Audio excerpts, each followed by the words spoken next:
Om Swastiastu, Assalamualaikum warahmatullahi wabarakatuh. Salam nama budaya, salam kebajikan. Yang saya hormati para dewan juri lomba dalam event Wirausaha Muda Mahasiswa Hindu, beserta para peserta yang berbahagia.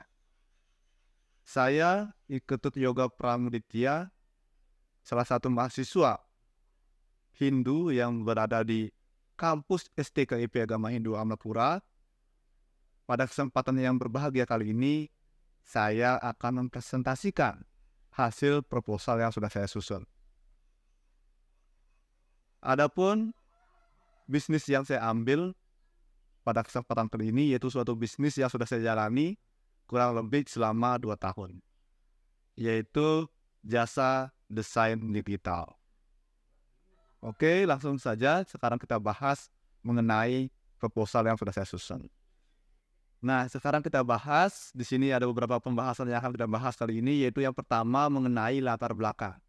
Yang kedua, mengenai visi dan misi. Yang ketiga, mengenai gambaran pasar dan peluang. Yang keempat, mengenai gambaran produk, baik itu barang maupun jasa. Yang kelima, mengenai gambaran organisasi. Yang keenam, mengenai rencana pemasaran. Yang ketujuh, mengenai rencana operasional. Dan yang terakhir itu mengenai rencana keuangan. Nah, sekarang kita ada di pembahasan. Adapun latar belakang, mengapa saya tertarik untuk mengangkat bisnis ini. Nah, jadi saya mengalami suatu perubahan, terutama pada diri sendiri. Dulunya berkecimpung di dunia yang skupnya itu lebih kecil, di mana segala sesuatu itu dilakukan dengan tangan sendiri tanpa bantuan suatu alat-alat yang canggih. Nah, sekarang berbeda dengan zaman sekarang. Zaman sekarang itu perkembangan teknologi sudah mulai pesat, di mana banyak sekali teknologi yang bisa membantu pekerjaan manusia.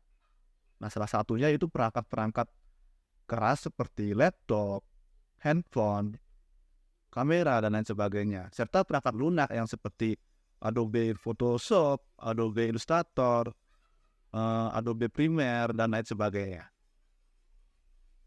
Selanjutnya, selain perkembangan teknologi yang sangat pesat, tentunya ada yang namanya kebutuhan pasar. Dari kacamata yang saya alami selama ini, atau yang saya amati selama ini, kebutuhan pasar di zaman sekarang di mana sudah mulai merujuk ke digitalisasi. Segala sesuatu sudah merujuk ke teknologi, digitalisasi. Nah, hal itu membuat mau tidak maunya segmen pasar itu memerlukan yang namanya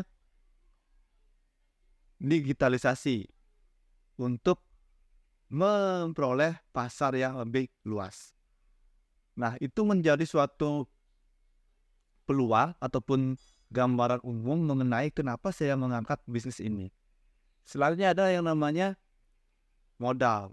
Selain itu modal yang diperlukan itu pun minim. Jadi jasa terutama itu memerlukan modal yang tidak begitu banyak. Nah, dari hal tersebutlah muncul ide ataupun pengembangan untuk bisnis di bidang jasa desain digital. Selanjutnya mengenai visi dan misi dari bisnis ini. Nah, adapun visi dari bisnis ini yaitu menjadi mitra desain grafis yang terkemuka dalam menghadirkan solusi kreatif dan inovatif untuk membantu merek dan perusahaan mencapai kesuksesan dalam era digital yang cepat berkembang. Dalam menyukseskan visi tersebut, adapun misinya.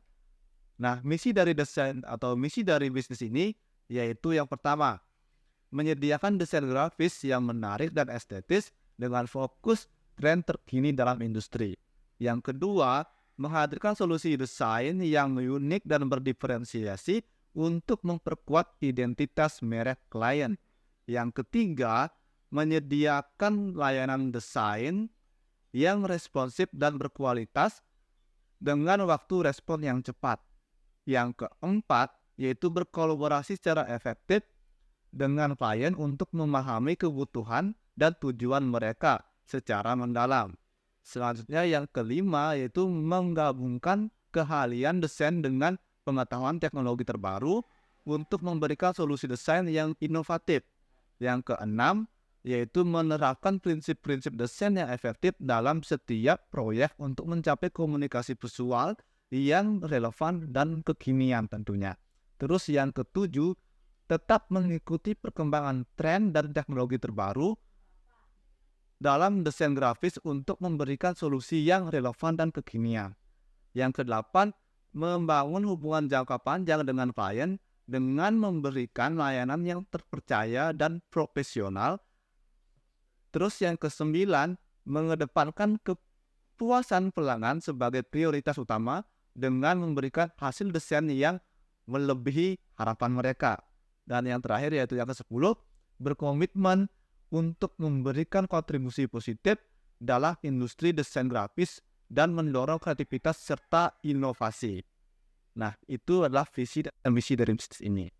Nah, selanjutnya kita bahas mengenai gambaran pasar dan peluang. Nah, di sini ada untuk gambaran pasar dan peluangnya. Tadi sudah saya sedikit ulas di bagian awal. Nah, di sini akan lebih terperinci, yaitu yang pertama mengenai pertumbuhan bisnis online.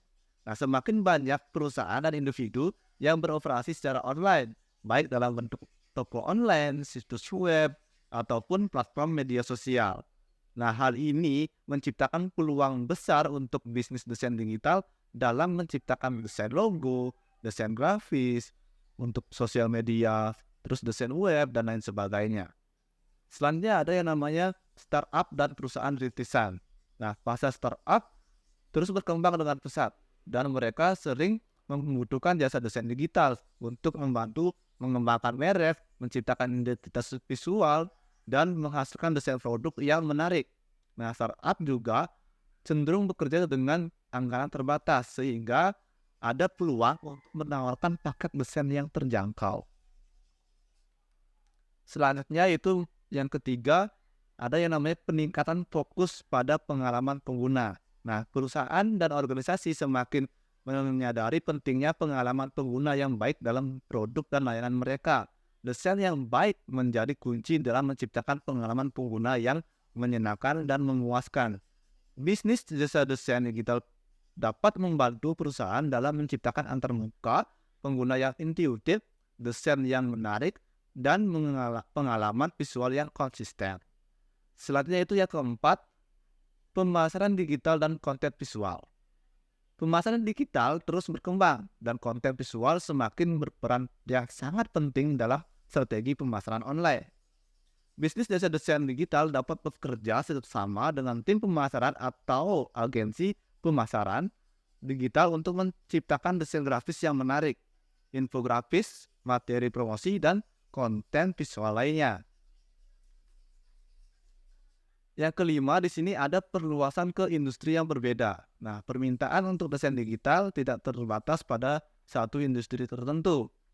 Berbagai industri seperti fashion, makanan dan minuman, perhotelan, teknologi, kesehatan, dan masih banyak lagi, semuanya itu membutuhkan desain digital untuk memperkuat merek mereka. Nah, ini memberikan peluang untuk mengembangkan bisnis desain digital yang berfokus pada industri tertentu atau bekerja dengan klien dari berbagai sektor. Yang keenam, peningkatan kebutuhan desain untuk media sosial. Nah, siapa sih di sini yang tidak tahu mengenai media sosial?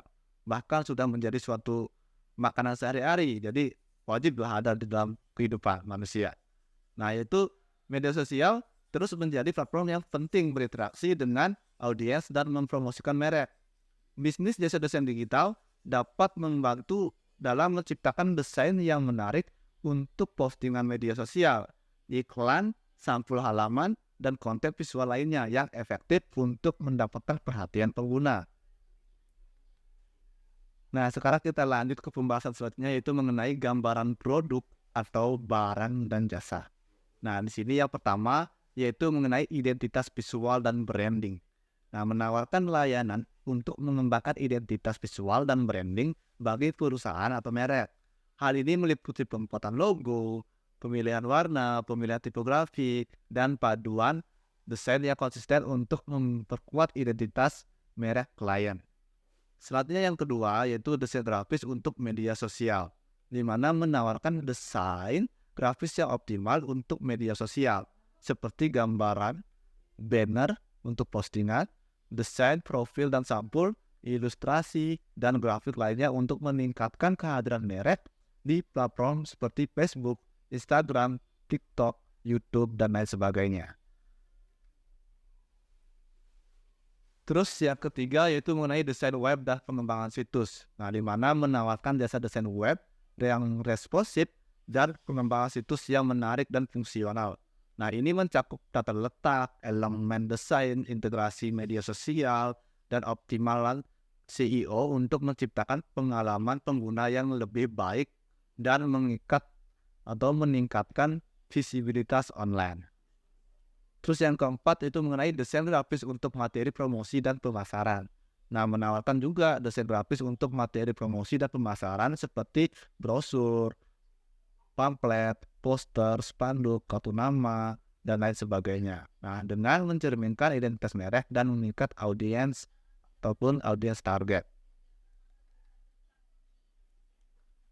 Terus yang keenam itu mengenai infografis dan visualisasi data. Nah, di mana menawarkan layanan desain, infografis, dan visualisasi data yang membantu perusahaan menyajikan informasi secara visual dan menarik. Hal ini dapat melibatkan pembuatan grafik, diagram tabel, dan visualisasi lainnya yang membantu mengomunikasikan data secara efektif. Selanjutnya yang keenam itu desain packaging atau label produk. Nah, jika klien memiliki produk fisik, jadi kami menawarkan layanan desain kemasan dan label yang menarik. Terus ada yang ketujuh, animasi dan video promosi. Nah, itu menawarkan jasa pembuatan animasi dan video promosi yang menciptakan konten yang menarik dan kreatif. Nah, ini bisa berupa animasi logo, video penjelasan produk, iklan video, ataupun konten visual bergerak lainnya. Selanjutnya itu layanan konsultasi dan audit desain. Nah, di mana menawarkan layanan konsultasi dan audit desain untuk membantu perusahaan mengevaluasi desain mereka saat ini, memberikan saran, perbaikan, dan membantu mereka mengoptimalkan desain mereka sesuai dengan tujuan bisnis. Yang kesembilan yaitu percetakan. Nah, jadi menawarkan layanan cetak desain seperti spanduk, banner, stiker, baju, foto, dan lain sebagainya. Selanjutnya yang ke-10 yaitu pelatihan desain grafis. Jadi selain menyediakan jasa berupa produk ataupun jasa, juga menyediakan edukasi. Jadi menawarkan kelas belajar desain grafis untuk mencetak generasi muda yang kreatif dan inovatif dalam dunia digital. Nah, sekarang kita lanjut pembahasan selanjutnya yaitu mengenai gambaran organisasi. Nah, seperti yang saya sudah sampaikan bahwasanya bisnis yang saya jalani ini adalah bisnis individu. Jadi, saya sendiri ikut Yoga Pramditya sebagai pendiri atau pemilik membangun bisnis ini secara mandiri. Nah, jadi saya rancang suatu struktur di mana semua saya ambil alih pekerjaan. Namun tentunya dalam suatu organisasi atau bisnis perlu yang namanya jejaring. Nah, di sini yang saya bangun dalam organisasi bisnis saya itu adalah jejaring organisasi atau jejaring rekan bisnis. Nah, di mana saya berkolaborasi atau bekerjasama dengan pembisnis lainnya yang bergelut di dunia yang sama, di mana kita saling bersifat mutualisme atau saling menguntungkan.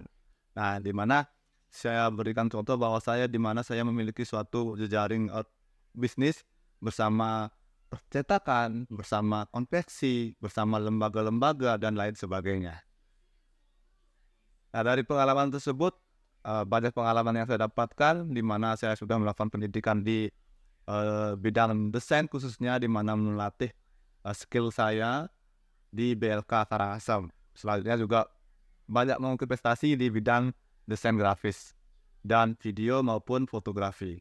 Nah, sekarang kita lanjut pembahasan selanjutnya yaitu mengenai rencana pemasaran. Jadi dalam proposal ini sudah saya ajukan mengenai rencana pemasarannya. Nah, di mana yang pertama itu penelitian pasar. Jadi melakukan suatu penelitian untuk memahami target audiens, tren terkini, dalam industri desain digital dan kebutuhan serta referensi klien potensial. Hal ini dapat membantu menyesuaikan strategi pemasaran dengan tepat. Nah, jadi melakukan suatu penelitian pasar di mana untuk mengetahui segmen atau sektor pasar yang tepat dan sesuai sasaran kita. Nah, selanjutnya itu yang kedua, penciptaan branding yang konsisten. Nah, saya mengembangkan identitas merek yang kuat dan konsisten yang mencerminkan gaya desain bisnis ini dan menarik audiens target dengan merek bisnis modern, segar, dan sesuai dengan tren desain grafis kekinian. Jadi terus melakukan pembenahan atau pengulangan ataupun pembaharuan sesuai dengan tren yang kekinian. Nah, selanjutnya itu yang ketiga itu mengenai pemasaran konten. Nah, jadi memanfaatkan pemasaran konten untuk meningkatkan visibilitas dan kehadiran online. Nah, dalam pemasaran ini saya membuat yang namanya akun Instagram, akun Facebook, YouTube, dan lain sebagainya untuk merekam jejak portofolio saya di dalam bisnis ini. Nah, dengan nama akun Yoga Art Design. Kedepan saya juga akan mengembangkan blog ataupun artikel tentang topik desain grafis terkini untuk memberikan tips dan trik dan membagikan panduan desain melalui platform media sosial dan situs web saya. Nah, hal ini akan membantu bisnis ini membangun kepercayaan dan otoritas sebagai ahli desain grafis yang aktif di sosial media. Selanjutnya yang keempat yaitu showcase portofolio. Nah, di mana memastikan portofolio desain bisnis terlihat menarik dan mudah diakses di situs web, di platform lainnya. Nah, menampilkan berbagai proyek yang telah saya kerjakan sebelum untuk menunjukkan keahlian dan kreativitas saya ke depan klien yang potensial. Nah, selanjutnya yang kelima itu kolaborasi dengan influencer ataupun mitra industri, yaitu mencari peluang untuk berkolaborasi dengan influencer di industri desain grafis atau mitra industri yang relevan. Hal ini dapat mencakup kerjasama dalam konten webinar ataupun acara bersama yang akan membantu meningkatkan kesadaran merek dan mencapai audiens yang lebih luas. Selanjutnya yaitu yang keenam, testimoni dalam ulasan pelanggan. Nah, di mana secara berkala saya meminta testimoni dan ulasan dari pelanggan puas yang dapat saya gunakan untuk mempromosikan bisnis ini. Nah, strategi ini akan membangun kepercayaan dan memberikan bukti sosial tentang kualitas dan kepuasan klien terhadap layanan bisnis saya. Nah, yang selanjutnya itu yang ketujuh, keikutsertaan dalam acara dan komunitas industri. Nah, ikut aktif dalam mengikuti acara ataupun konferensi industri desain grafis untuk membangun jaringan. Nah, berbagai pengetahuan dan meningkatkan visibilitas bisnis terlibat dalam komunitas desainer grafis online seperti forum ataupun grup media sosial dan berikan kontribusi positif untuk membangun reputasi dan koneksi. Jadi, dalam suatu usaha ataupun bisnis itu jejaring itu sangat diperlukan. Nah, sekarang kita lanjut pembahasan selanjutnya itu mengenai rencana operasional. Nah, yang pertama itu infrastruktur teknologi yang canggih. Nah, dalam mengembangkan bisnis ini, saya memastikan memiliki infrastruktur teknologi yang memadai untuk mendukung operasi bisnis desain digital saya ini. Nah, dalam hal ini termasuk pula perangkat keras, perangkat lunak desain, perangkat mobile, koneksi internet yang andal, dan peralatan yang diperlukan untuk memberikan layanan desain yang efisien, efektif, dan berkualitas tinggi tentunya. Nah, yang kedua yaitu alur kerja yang terstruktur. Nah, saya menetapkan alur kerja yang terstruktur untuk memastikan efisiensi dan konsistensi dalam penyediaan layanan desain dengan langkah-langkah yang harus diikuti dalam setiap tahap proyek, termasuk pengumpulan informasi, terus ada yang namanya perencanaan desain, desain konseptual, literasi, dan pengiriman akhir. Nah, selanjutnya yaitu mengenai kolaborasi dan komunikasi yang efektif. Nah, dalam mengembangkan bisnis ini penting bagi saya untuk memastikan kolaborasi yang baik dan komunikasi yang efektif dengan klien dan tim internal. Komunikasi saya lakukan dengan bantuan alat kolaborasi online seperti WhatsApp, Telegram, dan lain sebagainya. Nah, sebagai sistem alat komunikasi untuk memfasilitasi kolaborasi yang lancar dan meminimalkan atau yang namanya kesalahan atau kebingungan. Selanjutnya yang keempat yaitu mengenai peningkatan kualitas dan inovasi. Jadi saya berkomitmen untuk meningkatkan kualitas diri ataupun desain dan tetap up to date dengan tren dan inovasi terbaru dalam industri. Terus membangun atau mengembangkan keahlian belajar tentang teknologi terbaru dan mencari inspirasi dari sumber-sumber kreatif lainnya untuk memastikan bahwa bisnis desain ini tetap kekinian dan relevan. Selanjutnya yang kelima yaitu mengenai pengelolaan sumber daya dan tim. Nah, jadi memanajemen sumber daya dan tim yang efektif merupakan hal yang penting bagi saya untuk menjalankan desain digital ini. Jadi kedepannya diharapkan desain ini atau bisnis ini akan menjadi suatu bisnis yang besar dan bisa membuka atau memberikan kesempatan kepada orang banyak untuk bergabung dalam bisnis ini. Nah, di mana menetapkan peran dan tanggung jawab yang jelas bagi setiap anggota tim, mengalokasikan sumber daya dengan bijaksana, dan memastikan memiliki tim yang terampil dan berkomitmen untuk menyelesaikan proyek dengan sukses. Terus yang keenam yaitu keamanan dan privasi data. Nah, jadi penting untuk memastikan pengimplementasian langkah-langkah keamanan yang tepat untuk melindungi data klien dan informasi bisnis sensitif. Nah, serta mempertimbangkan penggunaan teknologi enkripsi, backup data yang teratur, dan kepatuhan dengan regulasi privasi yang berlaku. Nah, selanjutnya kita akan membahas mengenai rencana keuangan. Nah, jadi dalam proposal yang sudah saya susun ini, terdapat yang namanya rencana keuangan dari bisnis yang akan saya jalani ini, atau yang sudah saya jalani dan saya akan kembangkan ke depannya. Nah, di mana yaitu yang pertama itu mengenai modal awal. Nah, dalam melakukan bisnis ini atau menjalankan bisnis ini yaitu perlu modal sekitar 5 juta rupiah. Nah, selanjutnya itu ada investasi sarana dan prasarana. Jadi dalam bisnis ini perlu yang namanya sarana dan prasarana yang mendukung dan memadai. Nah, di mana di sini saya rincikan yang pertama itu ada laptop. Nah, laptop kisaran harga sebesar 5 juta rupiah. Selanjutnya ada TV besar, itu kisaran harga 2 juta rupiah. Selanjutnya ada pen tablet, di mana ini akan membantu saya dalam membuat ilustrasi. Di sini kisaran harganya yaitu 400.000 rupiah. Selanjutnya itu ada kamera. Nah, kamera ini kisaran harganya kisaran 4 juta rupiah. Selanjutnya yaitu mengenai biaya operasional. Nah, biaya operasional ini mencakup dari peralatan dan perangkat yang digunakan. Nah, di sini kisaran 5 juta atau sekisaran 15 juta rupiah.